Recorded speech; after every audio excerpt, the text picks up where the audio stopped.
I'm in Saskatoon with criminal defense lawyer Brian Pfefferly. So, Brian, what are your initial thoughts on the notion of getting rid of peremptory challenges? I'm disappointed that we're taking this step first. I think there's a lot of other steps that need to happen before we get rid of these challenges. I think they're useful and they help an accused person, particularly a marginalized accused person, have some say in the selection of their jury. What would be some of the other steps that should happen first?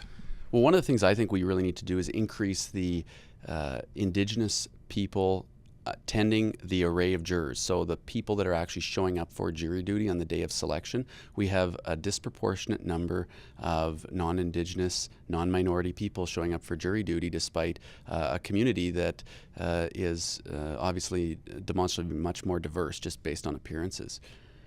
So both Crown and defense actually research jurors or have the opportunity to research jurors. What happens when you take away the tool of being able to not want somebody specific on a jury because of what you found? Well, there's a misconception commonly that all we have is someone's occupation and what they look like. That's not true. The Crown will typically do a criminal record background check, and any information the Crown has about a potential juror, they must disclose to the defense. There's not the same reciprocal defense obligation to disclose what we find. So we would typically get the name and date of birth of the potential juror, and in confidence, in confidentiality, we would search online, get Facebook data, get Instagram, see if they're members on certain things. Whatever is publicly available, we would obtain that information, create essentially a playbook on the potential jurors.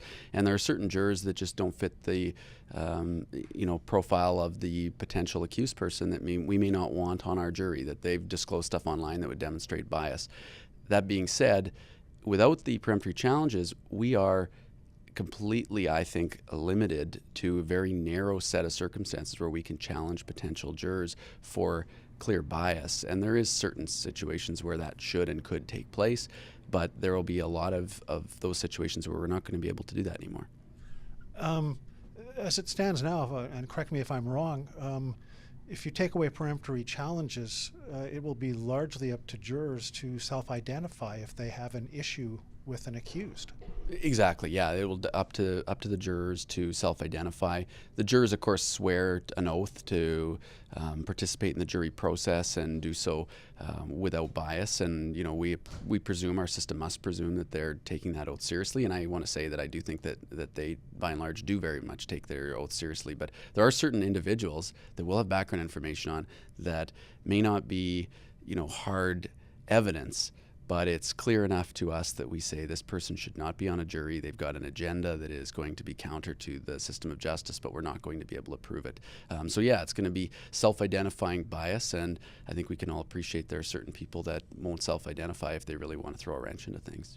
Now, if I understood, one of the reasons they're doing this is they want to make juries more fair and more representative of the broader community. Does this accomplish that? I don't think it does accomplish that. I think it could, for perception reasons, make people feel that there wasn't someone challenged in an unfair way. So in a sense, that process might seem more fair. But from an accused person's perspective, and I represent individuals of all backgrounds, ethnicities, races, whatever you want to say, those individuals are those individuals that are on trial. It's their right to a trial of their peers, and for the accused person to have a say in their trier of fact, it goes to that perception that they're going to have a fair trial, that the weight of the state, the enormous weight of the state, is going to not overpower them, and there's going to be 12 men and women that will sit honestly on their jury and make a decision as to their fate. And I don't see this improving diversity. I actually think that in some sense we will use preemptive challenges to obtain that diversity.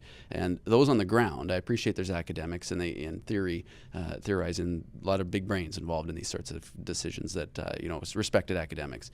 Those of us on the ground, I think, by and large, if you talk to many of the ground soldiers, we're saying this isn't going to help. It's actually going to hurt. It's probably going to lead to more results that are unfavorable to the accused persons.